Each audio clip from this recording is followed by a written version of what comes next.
guys, in today's video I'm going to show you my second video for the 31 days of Halloween, and this one is a mummy, and he looks actually a lot more impressive than I would say he is as far as like the workload goes, because all of the wrapping is just done with gel polish and you basically just wrap him up and glue down the ends. So that part is super easy and it's not really that intimidating once you see how it's done. I also want to show you Helen's design, which her mummy's arms move, which is super cool and something that I've done similar designs in the past. And so if you want to see any of my past moving arm videos, I'll show you those. Also check out Helen's and I'll put a link to her video in the description box below. And don't forget to click subscribe to see all my future videos as well. So I'm going to begin with an overlay of a dark green acrylic. Doesn't really matter what color you go with for the background, but I would definitely use a dark color. And since this is Halloween, I would either go with green or purple, since those are kind of the obvious Halloween colors to me, but really sky's the limit. I would just go with a dark color so that the wrapping that's a light color on the mummy really shows up nicely and you can very quickly see that it is indeed a mummy. But then I'm going to encapsulate the nail with a layer of clear acrylic to make sure it is nice and strong. So I get a question every once in a while as to why I do an acrylic overlay underneath 3D art, since this is essentially a press-on nail and you wouldn't typically use acrylic on a press-on. And the reason I do that is for 3D art, if you have a flexible base like just a plastic tip, the 3D art tends to pop right off. And obviously, if you want this nail to last a little longer than that, it needs to have a very sturdy base underneath. So if you are one of those people that have ever wondered that, that is the reason. And sometimes you'll see me do a press-on set that doesn't have 3D art on it, and I won't do an acrylic or heart gel overlay. I'll just, paint it with gel polish. And that's because you don't have to worry about having a very solid base for that 3D art to adhere to. So that is the reason there. So now I'm going to begin sculpting basically my flesh covered skeleton of my mummy base, and he looks really, really weird because of the proportions of it. I think right now he looks a lot like a frog.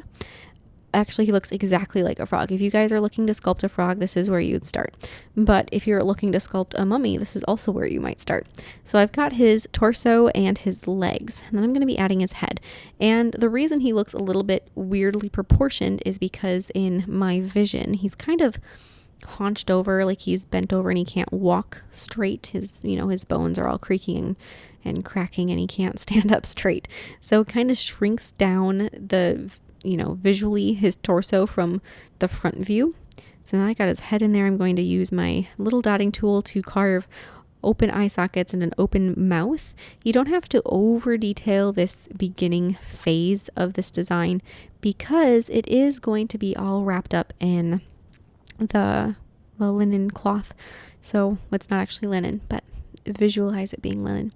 I'm going to take some black acrylic and fill in those eye sockets. But like I said, you don't have to worry about really being too overly detailed here because over half of this design is going to be covered up. So if you spend, so long on this particular stage of it, it's going to be very sad to cover it all up. So just, take it quick and easy. Don't overstress if it isn't perfect, because once you start wrapping him up with his cloth, you would never know if anything isn't perfect anyways.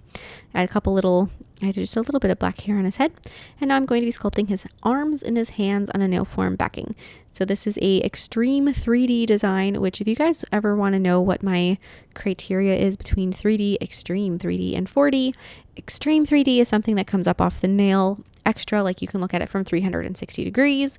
Just 3D is something that has a texture or dimension, but is essentially just flat to the nail. And then 4D is something that has an element of movement. So that's my personal definition. And I know that there's some people that switch those up a little bit. There's some people that believe there's no such thing as a fourth dimension when it comes to nail art, because there is no fourth dimension. Movement doesn't count as a dimension per se. And some people say that anything that comes up off the nail, what I consider 3D or extreme 3D nail art, is 4D nail art. And so there's just all these different definitions, and it really is personal preference. So yeah, there we have it. So I've got his arms, and they are essentially just L shapes or 90-degree angles, and then his two little hands. So now I'm going to glue those arms in place. You want elbows down.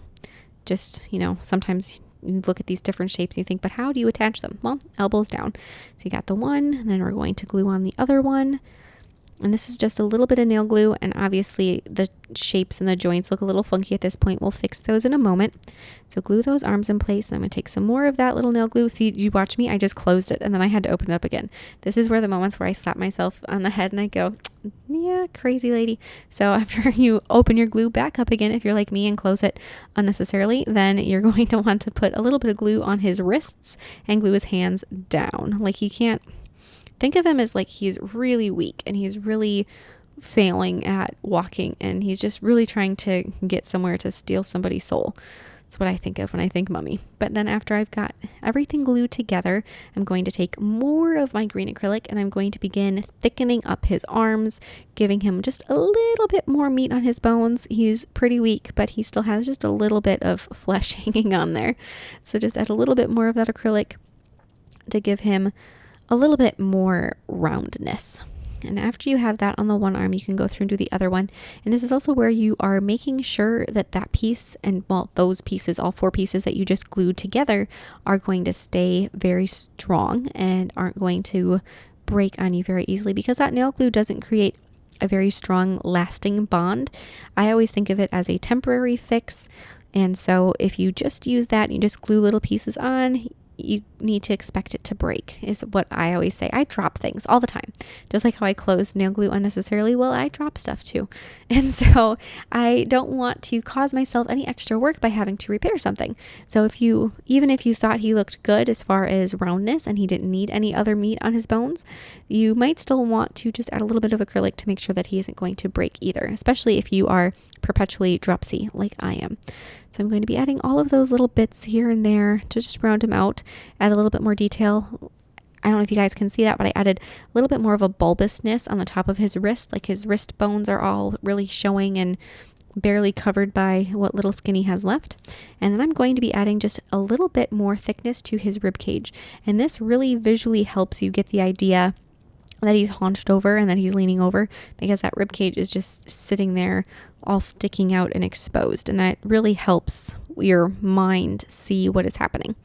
So I'm going to take the tip of my brush and just carve in the shape of his thorax, and then just with white add a very couple little teeth in his mouth.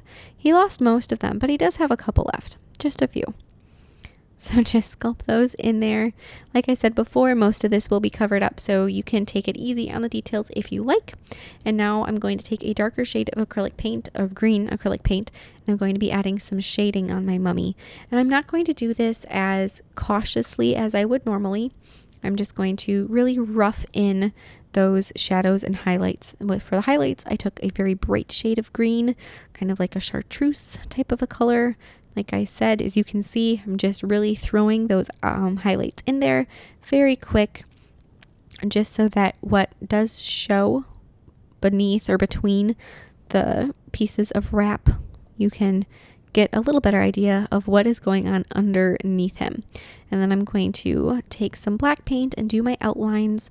The outlines are a little bit more important than the rest of the details and highlights and shadows, just because they are going to help your eye understand what is underneath the wrap a little bit better in case there is any questions about what is happening. So we've got all of those little outlines here and there. At this point, I legitimately think he looks weird. And when I was sculpting him, and I was like, man, is he going to turn out? And I'm like, I'm just going to wrap him up and see how it looks. And then I loved him at the end. So sometimes when you're working on something, you just have to trust your process, which can be very difficult to do, but you never know how it's going to turn out. So I'm going to apply some gel sealer over the background and some matte top coat over Mr. Skin and Bones. And then after that, on a silicone mat, I'm going to be painting my piece of material. So I've got it's kind of an off-white sort of cream color. I think it's called Cafe au Lait from Madame Glam, which is just a really pretty nude color. So I have one coat of that. Then I'm going to remove the inhibition layer. So just a little bit of gel cleanser. We'll rub that off. And then I've got ochre and black art inks again from Madame Glam, and I'm going to be just really quickly dabbing those on. I ended up thinking that it was a little bit too much color, so you'll see how I fix that in a moment. But then I'm going to take the clear ink and I'm just going to blend those colors out best I can. And then I'm like, you know what, this is just too much color. It's too dark. So then I went back to my Cafe au Lait and I just kind of smeared some of it on top of there until I was happy with my results. And you can go back and forth with color as much as you like until you are happy with the end result. And I took just a brush and I kind of smoothed all that out. And I was like, you know what? Yep, this looks good now. So then do a final cure. Apply a layer of matte gel top coat. Madame Glam's is perfect for this because it is super flexible. I don't know if you guys could see how flexible that was when I took it off. Cure it again, and then we're going to trim it into long strips. So first I just went and I trimmed all of the edges so that they were nice and square. And then take a scissors and I'm going to just start cutting off little teeny tiny strips of it. And you want to try to get these as thin as you can. So cautiously cut them so that you don't end up with really thick pieces because they don't wrap quite as well and they don't give you quite the same delicate look as the really skinny ones do. So now back to the hated nail glue. We're going to begin wrapping up our mummy. And this is quite the process just because dealing with the nail glue, if you are like me and a perpetual klutz, like I've already mentioned in this video, nail glue is just one of those things that you tend to avoid. And this design does not let you avoid nail glue unless you want to do all of this with gel and flash cure after you put each one down. That is certainly an option if that's something that you're more comfortable with, just because nail glue is a pain. Trust me, I know, I'm familiar. You might want to do that instead. I personally think gel can also be kind of a headache, so it's sort of a pick your poison scenario. But just go through and do all of your wrapping on your little mummy there. The great thing with his arms is you can literally just do a little spiral right around them, and it's so fast to do his arms. His legs are kind of a different story because they are stuck down to the nail. They are more, I don't know, time consuming in particular because you have to kind of glue and then fold. So you glue it down like that, and then you have to kind of fold it over just like so, and then glue it on the other side and zigzag the piece all the way down the legs.